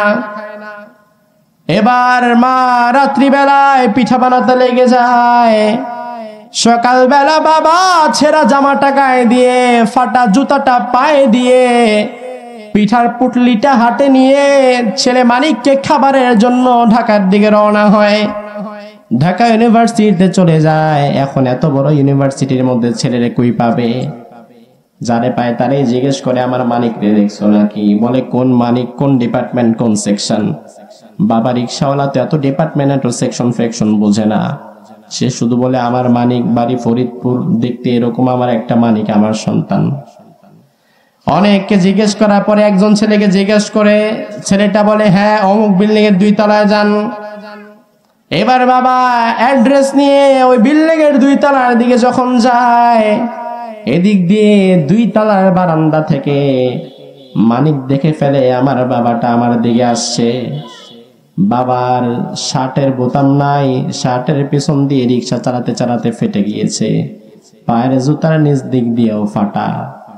যুবক ভাই আমার, ও ভাই আমার, তুমি তো সব সময় ভালো কাপড় পরো, তুমি তো সব সময় ভালো একটা জুতা পরো, তুমি কি কখনো তোমার বাবার জুতাটা দিকে লক্ষ্য করে দেখেছো? তুমি তো স্কুলে যাওয়ার সময় প্রতি 6 মাস পরে 3 মাস পরে পরে জুতা পাল্টাও, তুমি তো প্রত্যেক ঈদে নতুন জুতা না হলে তোমার হাসি ফোটে না তোমার মুখে, অথচ তুমি কি কোনোদিন তোমার বাবার জুতা দিকে তাকিয়ে দেখেছো? আমার বাংলাদেশের অধিকাংশ বাবার জুতা দিকে তাকালে দেখবা বাবার জুতাটা ফেটে চৌচির হয়ে আছে, তবু বাবা নিজের জন্য জুতা কিনে না, নিজের জুতাটা জোড়া তালি দিয়ে দাঁড়িয়ে দিয়ে লাগায়। নিজে একটা জুতা না কেনার নামই হচ্ছে বাবা। বাবা কি জানো? আরে বাবা তো সে যে 2 মাইল পায়ে হেঁটে যায়, 10টা টাকা বাঁচায়, ওই 10 টাকা দিয়ে তোমার জন্য চিপস কিনে বাড়ি নিয়ে যায়। এই বাবা তোমার জন্য কি যে স্যাক্রিফাইস করেছে তুমি কখনো জানবাও না, বাবা তোমারে জানতেও দিবে না। এবার মানিকের বাবা 2 তলায় উঠে মানিকরে দেখে দৌড় দিয়ে মানিকটারে বুকে জড়ায় নেয়। ও বাবা, তুই তো ফোন দিস না, তোর নাম্বারও তো নাই, তোর মা গ্রাম থেকে তোর জন্য পিঠা বানিয়ে দিয়েছে রে বাবা, অনেকদিন পরে তোকে দেখলাম। মানিক এবার ধাক্কা দিয়ে বাবাটারে সরায় দেয়, চাপেন ওদিকে।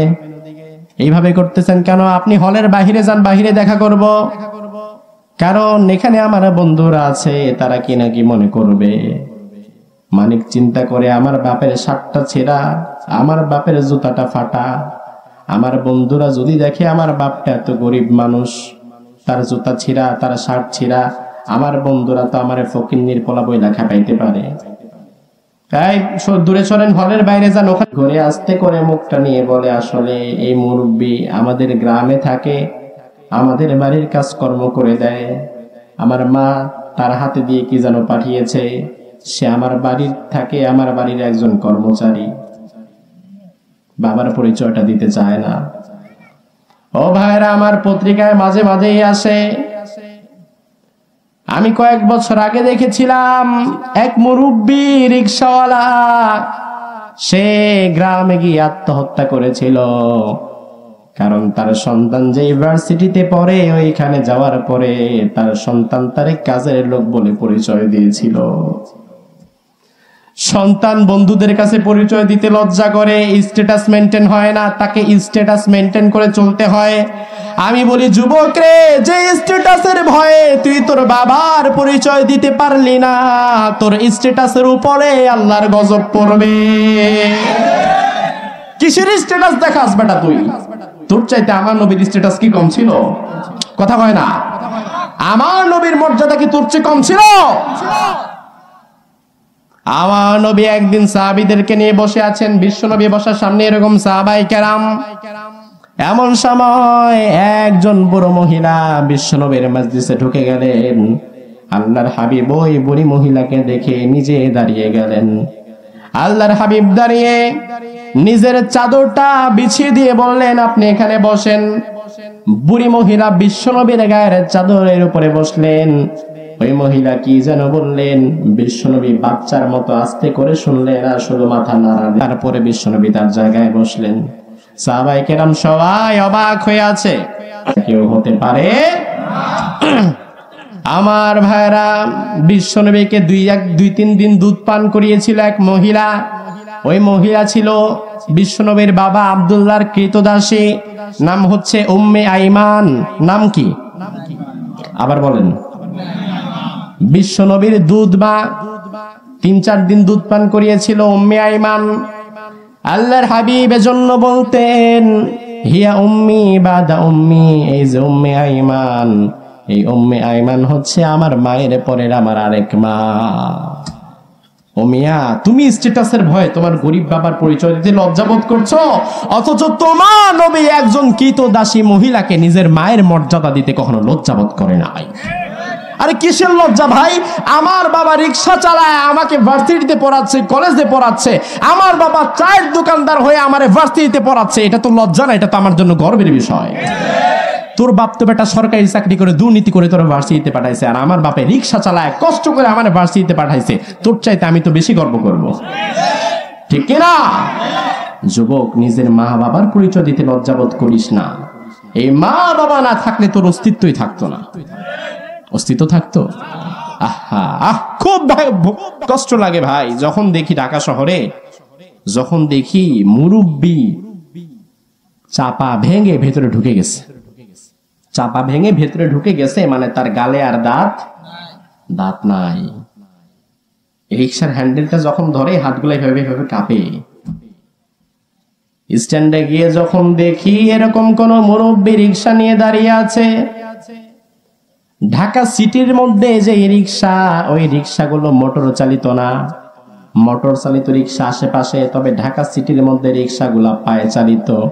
কারণ ঢাকা সিটির মধ্যে রিক্সা মোটর চালিত করতে দেয় না। যখন ঢাকা সিটির মধ্যে কোনো কাজে ঢুকি, যখন দেখি স্ট্যান্ডে রিক্সাওয়ালা দাঁড়িয়ে আছে, তখন তো চুজ করি যে কার রিক্সায় উঠবো। যখন এরকম থুরথুরে বুড়া মুরব্বিকে দেখি, তখন আর তার রিক্সাটাই উঠতে মন চায় না। তখন চিন্তা করি, আহারে এই মুরব্বির ঘাড়ে কেমনে পাড়া দেই। এই রিক্সায় উঠলে তো আমার টেনে টেনে মুরব্বিটা নিয়ে যাবে, তার রিক্সাটাই উঠতে মন চায় না। আবার কিছুক্ষণ পরে ভাবি, এই মুরব্বিরে যদি সবাই আমার মতো অ্যাভয়েড করে, তাহলে দিন শেষে হয়তো মুরব্বি রিক্সার ভাড়াটাও মালিকের কাছে দিতে পারবে না। অবশেষে বাধ্য হয়ে সেই রিক্সায় উঠতে হয়। একদিন রমজান এরকম এক রিক্সা দিয়ে যাওয়ার সময় মুরব্বিকে নামার সময় ভাড়ার সঙ্গে ইফতার করার জন্য কিছু টাকা দিলাম। দিয়ে বললাম, দাদা, দাদার বয়সে আপনি থুরথুরা মানুষ, এই বয়সে আপনি রিক্সা চালাচ্ছেন কেন? আপনার কি ছেলে মেয়ে নাই? মুরব্বী বলে, আমার 3 ছেলে 1 মেয়ে। আমি বললাম, ছেলেরা কি করে? বলে, ছেলেরা সবাই কাজ করে, আপনারা দেখে না। বলে, না, ছেলেরা বিয়ে শাদী করে তাদের মতো সংসার করতেছে, আমার খবর নেয় না। এই জন্য এই শেষ বয়সে তাকে নিজের 3 বেলা খাবারের জন্য রিক্সা নিয়ে বের হতে হয়েছে। এমন অভাগা মানুষ বুঝি আপনাদের বাংলাদেশে আর নাই? নাই? আমি বলি যে সন্তান বেঁচে থাকতে বাবার রিক্সা নিয়ে বের হতে হয় বুড়া বয়সে, ওই সন্তান তো থাকাতে না থাকাই ভালো। না থাকাই ভালো না? তুই কিসের সন্তান? তুই বেঁচে থাকতে তুই তোর বউরে পালতেছিস, বাচ্চারে পালতেছিস, তোর বাপটা তোর কাছে বেশি হয়ে গেল। অথচ এই বাবা না থাকলে আজকে তুই এ পর্যন্ত আসতে পারতি না। ও সন্তান, তুমি তোমার কোন মায়ের খবর নাও না? 2 মাস 3 মাস 6 মাস চলে যায়, সন্তান ঢাকায় চাকরি করে, মায়ের খোঁজ খবর নেয় না। আমি বলি, আরে বেটা, 6 মাস তো দূরে থাক, তুই জন্মের পরে তোর মা যদি 6 মিনিটও তোর খবর না নিত, তুই তো মরে যেতি। পেশাব করে ঘুমায়, পেশাবের মধ্যে শুয়ে থাকতে থাকতে তোর নিউমোনিয়া হয়ে যেত, অসুস্থ হয়ে যেতি। তোর মা বারবার করে তোর কাছে আসতো, পেশাব করলে খাতাটা চেঞ্জ করে নিচে আরেকটা কাঁথা দিয়ে দিত। নিজে পেশাবের মধ্যে শুয়ে থাকতো, তোরে বুকে নিয়ে যে রাখতো, ওই মহিলাই তো তোর মা। তোরে তো কষ্ট দিত না? আজকে ওই মারে তুই ভুলে যাস? আমার ভাইরা, পিতা মাতার হক কখনো শেষ করা যাবে না। এই যে আপনাদেরকে এত পিতামাতার হকের আওয়াজ শোনাই, পিতামাতার খেদমতের আওয়াজ শোনাই, তবে আমার বাংলাদেশের লোকেরা পিতামাতার খেদমত করাটাকে সবের কাজ মনে না করে, বরং বোঝা মনে করে। কথা হয় না? ঘুম লাগতেছে? ঘুম আসতেছে? দেখেন, পিতামাতার খেদমতকে আমরা কেন করতে চাই না জানেন? আমরা এটাকে বোঝা মনে করি। এজন্য দেখা যায় যেই বাবা মায়ের 3টা সন্তান, বড় ছেলে, মেজো ছেলে, ছোট ছেলে, ওই বাবা মার খাবারের 10 দিন করে 3 জনের ভাগ করে দিতে হয়। একজন দায়িত্ব নিতে চায় না। নাই এরকম বাস্তবতা? আলহামদুলিল্লাহ আপনাদের ফরিদপুরে তো নাই। অথচ এক ছেলে চাইলে কিন্তু 2 জনে সারা মাস পারে, এমন অ্যাবিলিটি আছে না? তবুও 10 দিন করে ভাগ করে নেয়। চিন্তা করে, এই 10 দিনের বেশি 3 জন যেহেতু আছি, ভাগ করে নেই, সমস্যা একটু কমাই। আমার ভাইরা 3 জনে 10 দিন করে ভাগ করে নিল। বুড়ো মা বুড়ো বাবা, তার তো মাস দিন তারিখের এত হিসাব রাখা যায় না। মাসের 10 দিন শেষ হয়ে যখন 11তে দিনে পড়েছে, এখন বুড়ো মা বড় ছেলের ঘরে এখনো বসে আছে, তার তো মাসের হিসাব নাই। বুড়ো মা সকালে দেখেছে আমার বড় ছেলে বাজার থেকে বড় একটা রুই মাছ নিয়ে এসেছে। মা মনে মনে চিন্তা করলো, আজকে দুপুর বেলায় রুই মাছের পেটিটা দিয়ে আমি ভাত খাবো। দুপুর বেলায় মাছ রান্না হয়েছে, বড় ছেলের ঘরে ছেলে, সন্তান, ছেলের বউ সবাই খাচ্ছে, কিন্তু মায়ের ঘরে এখনো খাবারটা পৌঁছে দিল না। দুপুর যখন শেষ হয়ে যায়, মা খাবার চাইতেও পারে না, কারণ কিছু কিছু দজ্জাল মার্কা বউ আছে। মা যদি বলে, বৌমা খিদা লাগছে, কি খাবো? মহিলা বলে, ওই এত বারবার খাবারের কথা বলেন কেন? এমন একটা ধমক দেয়, মুরব্বী মা লজ্জায় পরের বারার চাইতেও সাহস পায় না। অথচ খাইতেছে তো তোমার ছেলেটা না, খাইতেছে তো সেটা নিজের ছেলেরটা, ঠিক না? আমার ভাইরা, বড় ছেলের বউ এসে বলে, মা এখন তো আমাদের ঘরে সময় না, আজকে তো 11 তারিখ, আপনি মেজো ছেলের ঘরে চলে যান, আমার ঘরে আপনার জন্য আজকে খাবার নাই। আমার ভাইরা, এখানে যারা আছো যুবক, তোমারে আমি বলি, ভাই তো ভাই ওয়াজ মাহফিলে এসে কিছু শিখে যাও। তুমি তোমার তোমার বাবারে বলবা, ও মা বাবা, আমার যেহেতু আরো 2 ভাই আছে, আমরা যেহেতু মোট 3 ভাই, আমার 2 ভাইয়েরাও আপনার ইবাদত করে জান্নাতে যেতে চায়, আমার বাকি 2 ভাইয়েরাও সমানভাবে আপনার খেদমত করতে চায়। এই জন্য আমরা 3 ভাই 10 দিন করে আপনাদেরকে ভাগ করে নিয়েছি।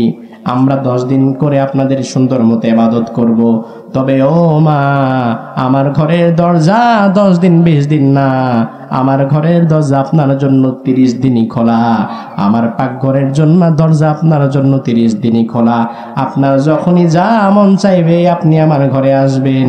আমার ঘরে এসে আপনি পাকঘরে ঢুকে নিজের মতো উঠি আপনি নিজের মতো খাবেন, কোনো লজ্জা করবেন না। এটা বলা যাবে না? এটা বলা যাবে না? আমার ভাইরা, এটা এই জন্যই তোমাদেরকে বললাম। এখানে যারা আছো আলহামদুলিল্লাহ অনেক যুবক আমি দেখতে পাচ্ছি যারা এখনো যাদের দাড়ি পাকে নাই। ও যুবক তোমারে আমি বলি, ও ছেলে তোমারে আমি বলি, আজকে তুমি ছেলে কালকে তুমি তো হবে বাবা, আজকে তুমি মেয়ে কালকে তুমি তো হবে মা। ও মহিলারা যারা শুনছো তোমাদেরকে বলছি, আজকে তুমি পুত্রবধূ কালকে তুমি তো হবে শাশুড়ি মা। কারণ আল্লাহ বলছেন তিলকাল আইয়ামু নুদাউিনুহা বাইনান নাস, এই দিনগুলোকে আল্লাহ তাআলা মানুষের উপরে ঘুরিয়ে দেয়, সব দিন একরকম থাকে না। এই জন্য ও ছেলে, একদিন তুমিও তো বাবা হবা। আজকে তুমি তোমার বাবার সঙ্গে যে আচরণটুকু করবে, আর তো আল্লাহ তাআলা 20 বছর 30 বছর পরে ওই আচরণটাই আবার তোমার কাছে ফিরিয়ে দিবে। ও মেয়ে, আজকে তুমি তোমার মায়ের সঙ্গে যে আচরণ করবে, তুমি যখন মা হবে আল্লাহ তাআলা ওই আচরণটা 30 বছর পরে তোমার ঘরে ফিরিয়ে দিবে। সম্ভব নাকি অসম্ভব? কথা বলেন। আমার ভাইয়ের একবার এক ছেলে তার বাবারে ধাক্কাতে ঘর থেকে বের করে দিল। বাবার একটা ধাক্কা দেয় বাবা বাহিরে চলে যায়, আবার আরেকটা ধাক্কা দেয় বাবা আর একটু দূরে চলে যায়। এইভাবে ধাক্কাতে বাহিরের এক বট গাছের গোড়ায় ধাক্কা দিয়েছে। বট গাছের শিকড়ে পা পেঁচিয়ে বাবা উষ্টা খেয়ে পড়ে গিয়েছে। এবার বাবা পড়েই কান্না শুরু করেছে। ছেলে বলে, কাঁদতেছেন কেন, বেশি ব্যথা পাইছেন নাকি? বাবা বলে, আসলে তুই যে আমারে ফেলে দিয়েছিস সেই জন্য কাঁদছি না, আমি এই জন্য কাঁদছি, আজ থেকে 30 বছর আগে আমিও আমার বাবারে বেয়াদবি করে ধাক্কাতে তাড়িয়ে দিচ্ছিলাম। আমার বাবারে শেষ ধাক্কাটাই বটগাছের গোড়ায় দিয়েছিলাম। আমার বাবা আমার হাতে বটগাছের গোড়ায় পড়ে গিয়েছিল। আজকে 30 বছর পরে আবার আল্লাহ তাআলা আমার সন্তানের হাত দিয়ে ধাক্কাতে এই বটগাছের গোড়ায় আমারে আবার ফেলে দিল। হিসাব কিন্তু একই থাকবে 2 দিন আগে আর পরে। আজকে তুমি তোমার বাবার সাথে যা করবা যুবক, 30 বছর পরে তোমার নিজের সন্তানও ঠিক তেমনটাই তোমার সাথে করবে। ঠিক কিনা? আমার ভাইরা, সন্তান তার স্ত্রী আর ছোট বাচ্চাটারে নিয়ে 2 তলায় থাকে, মায়েরে রাখছে নিচতলার ছোট্ট একটা ঘরে। ছোট্ট ঘরগুলারে আপনারা আপনাদের এলাকায় কি বলেন? আমরা তো বলি পকেট রুম, আপনারা কি বলেন? কি বলে? খুব বলে নাকি? ওই যে ঘরের মধ্যে অনেক সময় 4-5টা রুম থাকলে ছোট্ট একটা পকেট রুম বানায় রাখে একদিকে, কি বলে এটাকে আপনারা? Store room. এরকম ছোট্ট একটা ঘর, ওইখানে মায়েরে রেখে দিস। মা প্রতিদিন দেখে কত দামি দামি আঙ্গুর, বেদানা, কমলা প্রত্যেক দিন উপর তলায় যায়, কিন্তু কোনোদিন কোনো ফল নিচতলায় ঢোকে না।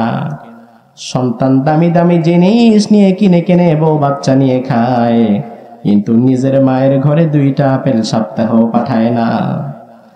আমার ভাইয়ের, একদিন মা জননী দেখলো বাসায় গরুর গোশত আনা হয়েছে, উপর তলায় রান্না হয়েছে, ঘ্রাণ পেয়েছে। মা চিন্তা করেছে আজকে দুপুরবেলায় অন্তত গরুর গোশত দিয়ে ভাত খেতে পারবো। সন্তান বউ বাচ্চা নিয়ে থাকে 2 তলায়, মায়ের রাখছে নিচতলায় আলাদা একটা ঘরে। শুধু 3 বেলা খাবারের সময় নাতিরে দিয়ে, ছোট্ট বাচ্চাটারে দিয়ে প্লেটে একটু ভাত দিয়ে ওই বুড়ি মহিলা মায়ের কাছে পাঠিয়ে দেয়, যা দেয় তাই দিয়ে খেতে হয়।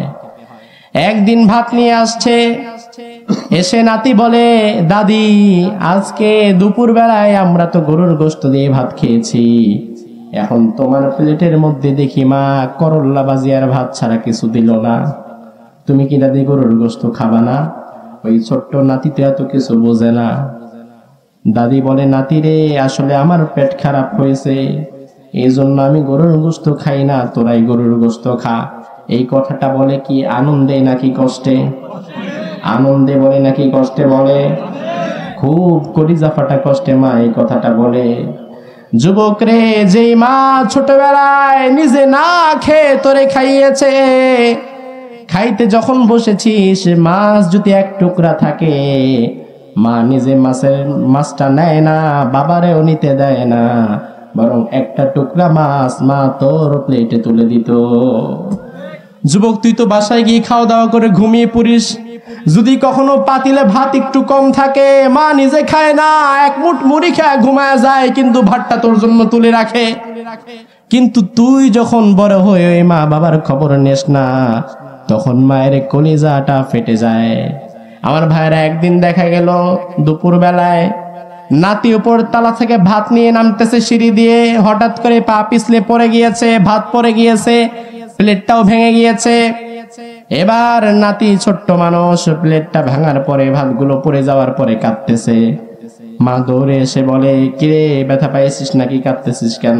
কাদার দরকার নেই বাবা, আরেকটা প্লেট আছে, পাতিলে ভাত আছে, আমি অন্য একটা প্লেটে ভাত দেই, তুই তোর দাদিরে গিয়ে দিয়ে আয়। নাতি বলে, আসলে মা, আমি পড়ে গিয়ে ব্যথা পাইছি এজন্য কাঁদি না, ভাতগুলা যে পড়ে গেছে সেজন্য কাঁদি না, আমি কাঁদি শুধুমাত্র এই ভাঙা প্লেটটার জন্য, যেই মাটির আধ ভাঙা প্লেট দিয়ে তুমি দাদিরে খাবার দিতা।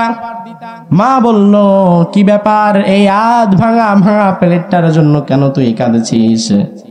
এবার ওই ছোট্ট সন্তান বলে, মা রে, আমি তো এই প্লেট দিয়েই তোমাকে দাদিরে খাবার দিতে দেখেছি, আমিও ভেবে রেখেছিলাম তুমি যখন বুড়ি হবা এই ভাঙা প্লেটটা দিয়ে তোমারেও আমি এইভাবে খাবার দিয়ে যাব।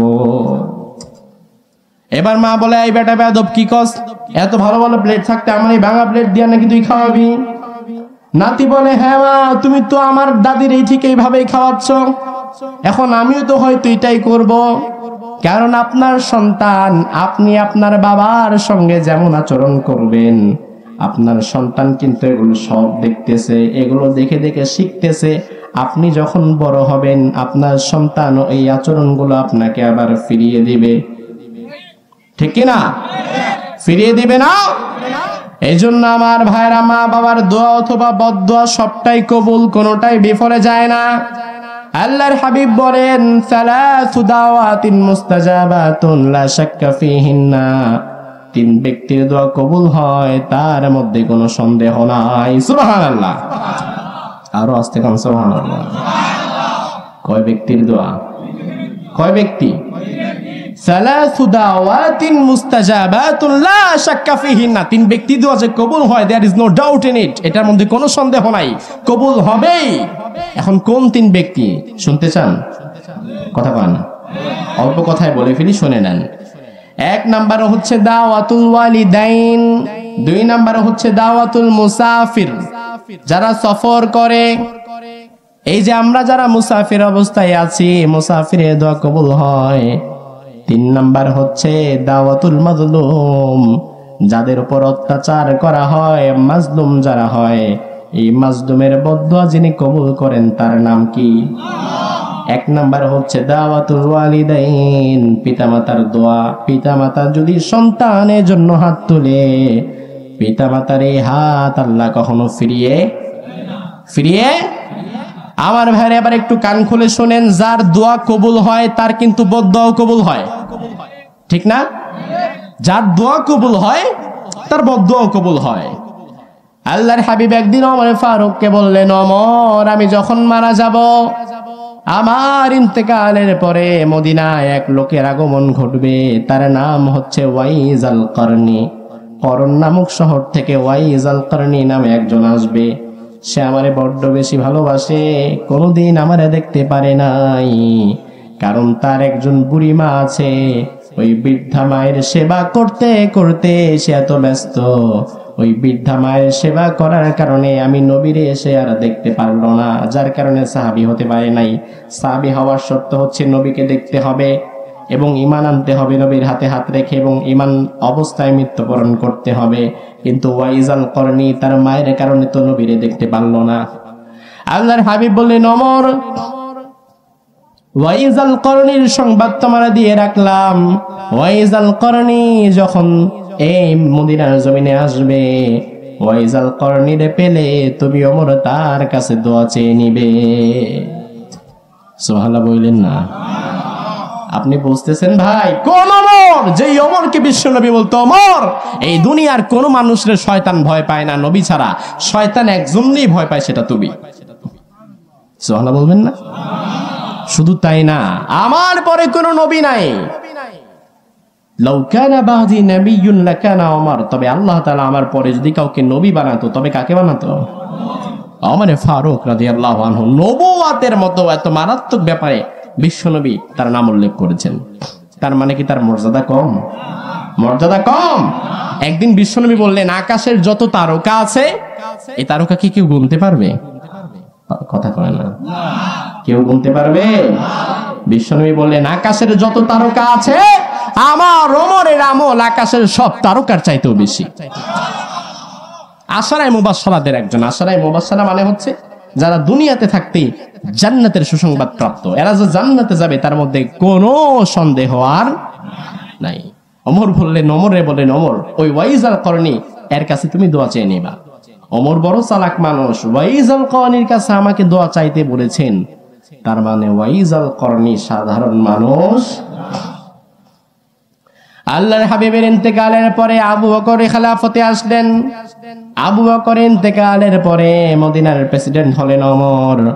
ওমর যখন মদিনা রাষ্ট্রের প্রেসিডেন্ট, তখন প্রত্যেক দিন ওমর সকাল বেলায় সন্ধ্যা বেলায় মদিনার উপকূলে যেই দিক দিয়ে বিদেশি মানুষরা প্রবেশ করে, ওই গেটের সামনে গিয়ে ওমর দাঁড়িয়ে থাকতেন। আর নতুন কাউকে ঢুকতে দেখলে বলতেন, ও ভাই তোমার নাম কি ওয়াইজাল করনি নাকি? যারাই দেখতেন তারাই বলতেন, তোমার নাম কি ওয়াইজাল করনি নাকি? মাসমুকাল কারীম আনতা ওয়াইজাল করনি। ওই লোক বলতো না। এইভাবে অনেক দিন চলে যায়, ওয়াইজাল করনিরে পায় না, কিন্তু প্রত্যেক দিন সে যায়। ওয়াইজাল করনিরে যদি একদিন পেয়ে যায়, একদিন হঠাৎ করে এক ব্যক্তি প্রবেশ করেছে। ওমর ফারুক তাকে বললেন, আনতা ওয়াইজাল করনি মাসমুকাল কারীম, তোমার নাম কি, তুমি কি ওয়াইজাল করনি নাকি? ওই লোকটা বলল, হা আনা ওয়াইজাল করনি, আমি হচ্ছি ওয়াইজাল করনি। ওমর ফারুক বললেন, আল্লাহর হাবিব ইন্তেকালের পূর্বে আমি ওমরকে তোমার হাতে হাত রেখে দোয়া চাইতে বলেছেন, তুমি একটু আমার জন্য দোয়া করে দাও, যেন আরশে আজিমের মালিক আল্লাহ আমি ওমরের জীবনের গুনাহগুলো মাফ করে দেয়। আল্লাহর হাবিব বলেছেন, ওয়াইজাল করনি হচ্ছে মুস্তাজাবুদ দাওয়া। মুস্তাজাবুদ দাওয়া মানে হচ্ছে যে হাত তুলতে দেরি, আল্লাহ তার দোয়া কবুল করতে দেরি না। সে যদি গরমের মধ্যে হাত তুলে বলে আল্লাহ বৃষ্টি দাও, আল্লাহ বৃষ্টি দিয়ে দেয়। সে যদি যে কোনো সময় যে কোনো পরিস্থিতিতে সে যদি হাত তুলে আল্লাহর সাথে সাথে দোয়া কবুল করে নেয়, তাদেরকে বলা হয় মুস্তাজাবুদ দাওয়া। কি বলা হয়? মুস্তাজাবুদ দাওয়া। যারা হাত তুলতে দেরি, দোয়া কবুল করতে দেরি না। বিশ্বনবী বলেছেন, আমার ওয়াইজাল করনি মায়ের এত বেশি খেদমত করেছে, তার মা তার জন্য দোয়া করেছে, আল্লাহ আমার ছেলের কখন কি লাগে আমি তো জানি না, তবে তোমার কাছে দোয়া করলাম আমার ছেলের সকল দোয়া আল্লাহ তুমি কবুল করে নিও। এই মায়ের দোয়ার বরকতে ওয়াইজাল করনি হয়ে গিয়েছে মুস্তাজাবুদ দাওয়া। শুধু তাই না, ওয়াইজাল করনির কাছে ওমর ফারুকের মতো সাহাবী গিয়ে দোয়া চায়। দোয়া চেয়েছে যে ওয়াইজাল করনি আপনি একটু আল্লাহর কাছে দোয়া করেন যেন আমার ক্ষমতার মেয়াদ বেড়ে যায়। এই দোয়া, কথা বলেন, এই দোয়া আপনি একটু দোয়া করেন যেন আমার টাকা পয়সা বেড়ে যায়। এই দোয়া নাকি? ওয়াইজাল করনিরে যদি আমরা পাইতাম বলতাম ওয়াইজাল করনি, ক্ষমতাবানরা পাইলে বলতো ওয়াইজাল করনি দোয়া করেন যেন আমাদের ক্ষমতার মেয়াদ বেড়ে যায়। আর বিরোধী দলীয় নেত্রী পাইলে বলতো দোয়া করেন আমার যেন আগে বিদেশটা যাইতে দেয়, এরপরে আইসা যেন আমি ক্ষমতাটা পেয়ে যাই, একটু দোয়া করে দেন। কিন্তু ওমর ফারুক নিজের ক্ষমতার জন্য দোয়া করলেন না, নিজের জন্য দোয়া করলেন না। ওমর ফারুক বললেন, ওয়াইজাল করনি আপনি একটু দোয়া করবেন যেন আল্লাহ তাআলা আমি ওমর ফারুকের জীবনের গুনাহগুলো মাফ করে দেয়। সুবহানাল্লাহ। কারণ ওয়াইজাল করনি যে দোয়া করতো সেই দোয়াই কবুল করতেন কে? আমার ভাইরা, ওয়াইজাল করনি এরা তো মর্যাদা। এই যে সে মুস্তাজাবুদ দাওয়া হয়েছিল নামাজ বেশি করে পড়ার কারণে। কথা বলে না? কিসের কারণে? কার দোয়া? কার দোয়া? মায়ের দোয়ায় সে মুস্তাজাবুদ দাওয়া হয়ে গিয়েছে। মায়ের দোয়া যেমন কবুল, মা যদি কষ্ট পেয়ে বদদুয়া দেয়, মায়ের বদদুয়াটা কি কবুল না? কবুল না? আমার ভাইরা, মায়ের মুখ বাবার মুখ এই দুইটা মুখরে খুব বেশি ভয় করবা। আল্লাহর হাবিব বলতেন, হুমা জান্নাতুকা ওয়া নারুকা, এই মা বাবা কারো জন্য হয়ে যাবে জান্নাত, আবার মা বাবা কারো জন্য হয়ে যাবে জাহান্নাম। মা বাবা যার উপরে সন্তুষ্ট থাকবে আল্লাহর জান্নাত তার জন্য বরাদ্দ, আর মা বাবা কারো উপরে অসন্তুষ্ট হলে আল্লাহর জাহান্নাম তার জন্য নিশ্চিত হয়ে যাবে। আমার মাইকের আওয়াজ মহিলারা যারা আছে, মহিলাদের জন্য শোনার ব্যবস্থা আছে নাকি? এই মহিলারা, আপনাদেরকে ছোট্ট একটা কথা বলি, বিশেষ করে মা যারা আছেন আর উপস্থিত প্যান্ডেলে বাবা যারা আছেন, আপনাদেরকে বলি, তবে বাবাদের চাইতে এই ওয়াজটা এখন যেটা বলবো এটা মায়েদের বেশি শোনা উচিত। কারণ আমাদের সমাজের মায়েরা তারা কথায় কথায় মানুষকে বদদুয়া দেয়। এমনকি সন্তানের কোনো কাজে যদি কখনো খারাপ লাগে, রাগের মাথায় অনেক সময় নিজের আপন মা তার আপন সন্তানটারে বদদুয়া দিয়ে দেয়। নাই নাই নাই নিজের সন্তান একটা ভুল করছে, একটা অপরাধ করেছে, হঠাৎ করে বলে আল্লাহ তোর উপর গজব ফালাক, ধ্বংস হোক তুই। আছে না নাই? আহা, মা এই কাজ ভুলেও করবেন না। কথায় কথায় বদদুয়া দিয়ে আমাদের সমাজের মহিলাদের জন্য একটা বাজে স্বভাব। মা, আপনি মা, আপনার সন্তানরে আপনি ইচ্ছাকৃত দিবেনই না, ভুলেও রাগের মাথায়ও কখনো আর যাই করেন বদদুয়াটা দিয়ে না আল্লাহর ওয়াস্তে। আপনার সন্তানের ভবিষ্যৎ নষ্ট করার জন্য আপনি মায়ের একটা বদদুয়াই যথেষ্ট। পরে সারা জীবনকে আনলেও লাভ নাই। আগের একটা বদদুয়া যদি কোনোদিন লেগে যায়, পরে 1000 বার কানলেও কিন্তু লাভ নাই। মা, আমাদের সমাজের অনেক মায়েরা, বাবারা হয়তো খুব কম দেয় বা দেয় না, কিন্তু মায়েরা বিশেষ করে ঝগড়া লাগলেই কথায় কথায় বদদুয়া দিয়ে দেয়। মা, সন্তানকে কখনো বদদুয়া দিন না। মা, আপনার সন্তানের ভবিষ্যৎ নষ্ট হয়ে যাবে, মাফ করে দেন। রাগ উঠেছে, আপনি বলেন আল্লাহ তোরে হেদায়েত দিক। রাগ করে বলেন আরে আল্লাহ তোরে হেদায়েত দিক। রাগ করেও যদি বলেন, বদদুয়াটাও তো একটা দোয়া হয়ে গেল, ঠিক না? আল্লাহ তোরে ধ্বংস করুক বলার চেয়ে আল্লাহ তোরে হেদায়েত দিক, এটা বলাটা বেশি উত্তম না? আমাদের মায়েরা এটা বলবেন, সন্তানদেরকে আর যাই করেন সরাসরি বদদুয়াটা দিন, এটা খুবই খারাপ, আপনার জন্যও ঠিক না, সন্তানের জন্য তারও বিপজ্জনক। একজন বড় আবেদ ছিল, আল্লাহর ওয়ালি, নাম ছিল জুরাইজ। কি নাম? অনেক বড় আবেদ, বনি ইসরাইলের অনেক বড় নাম করা আল্লাহর ওয়ালি। একবার জুরাইজ তার ঘরের মধ্যে, তার ইবাদতখানায়, একটা মসজিদে সে নামাজ আদায় করছিল, নামাজে নিয়ত করে নামাজ পড়তেছে। হঠাৎ করে মা বাহির থেকে ডাকতেছে, এই জুরাইজ, জুরাইজ, ইফতাহিল বাব, ইফতাহিল বাব, দরজা খোলো জুরাইজ। এখন জুরাইজ তো নামাজে দাঁড়ানো, মা তো জানে না আমার ছেলে কি করতেছে। জুরাইজ নামাজে দাঁড়ানো, সে চিন্তা করতেছে যে আমি কি নামাজ ছাড়বো না মায়ের ডাকে সাড়া দেবো, কি করবো। অনেক কিছু ভেবে চিন্তা করলো, আচ্ছা নামাজটা আগে শেষ করি, পরে মায়ের ডাকে সাড়া দেই। এখন জুরাইজের মা, সে এত বেশি হাইপার ছিল, সে যখন অনেকবার ডেকে দেখলো যে জুরাইজ সাড়া দেয় না, তখন বলল, এই জুরাইজ, আমার ডাকে এতক্ষণ হয়ে গেল তুই সাড়া দিচ্ছিস না, আল্লাহ যেন তোর মৃত্যু কোনো বেশ্যার ফিতনায় পড়ার আগে আল্লাহ যেন তোর মৃত্যু না দেয়। অর্থাৎ মৃত্যুর আগে আল্লাহ তাআলা যেন তোকে একটা খারাপ মহিলার পাল্লায় ফালায়। এই বদদুয়া দিয়ে মা রাগ করে চলে গেল। দেখেন, মায়ের দোয়া যেমন কবুল, আগেও বলেছিলাম আবার বলি, মায়ের দোয়া যেমন কবুল, মায়ের বদদুয়া, বাবার দোয়া যেমন কবুল, বাবার বদদুয়া কবুল। জুরাইজের মা চলে গেল। কিছুদিন পরে এক কলগাল খারাপ মহিলা জুরাইজের ইবাদতখানায় ঢুকলো, ঢুকে বলল যে জুরাইজ, আমি তোমার সাথে জিনা করতে চাই, ফিজিক্যাল রিলেশনে আসতে চাই। জুরাইজ বলল, ইন্নী আখাফুল্লাহ, আমি এই কাজ করতে পারবো না, কারণ আমি ভয় করি কাকে? কাকে ভয় করেন? আমরা যারা আছি আমরা কাকে ভয় করি? জুরাইজ বলল, আমি আল্লাহকে ভয় করি, আমি এটা করতে পারবো না। অনেক জোরাজুরি করার পরে যখন জুরাইজকে দিয়ে খারাপ কাজ করানো গেল না, এবার মহিলা বের হয়ে বলল, জুরাইজ দেখবি আমি তোরে কেমন শিক্ষা দেই। ওই মহিলা পাহাড়ের নিচে গিয়ে দেখলো এক রাখাল বসে আছে, ছাগল চড়াচ্ছে, বসে আছে। জুরাইজ ওই রাখালের সাথে গিয়ে জিনা করলো, ব্যভিচার করলো। কিছুদিন পরে গর্ভবতী হলো, বেবি কনসেপ্ট করলো। এবার গর্ভবতী হওয়ার পরে যখন 9 মাস 10 মাস পরে বাচ্চা প্রসব করলো, ওই মহিলার তো বিয়ে হয় নাই, বিয়ের আগে যদি আপনাদের এলাকার কোনো মহিলার বাচ্চা হয়, কোনো মেয়ের বাচ্চা হয়, ওই মহিলা ওই মেয়েটারে নিয়ে আলোচনা সমালোচনা আছে না নাই?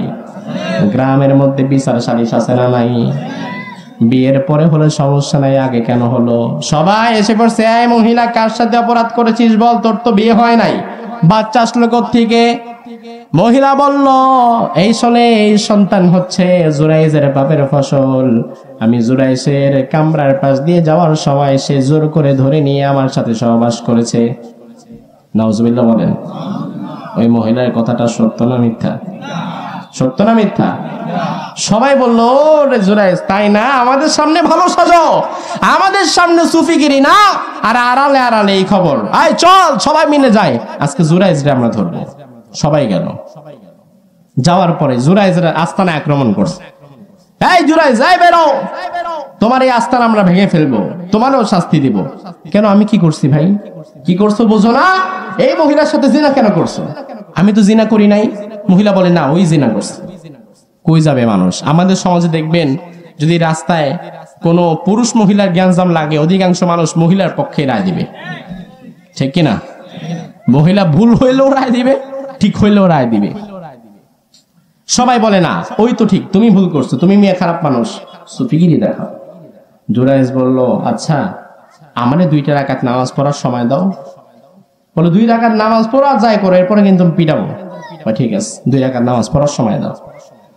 যারা আল্লাহর গোলাম প্রকৃত, তারা যখন কোনো বিপদে আপদে পড়ে, তখন তারা সাহায্য চায় কার কাছে? জুরাইজও সাহায্য চাইলো, আল্লাহ নামাজ পড়লো, কারণ আমার আল্লাহ বলছেন, ওয়াস্তাঈনু বিস-সাবরি ওয়াস-সালাহ।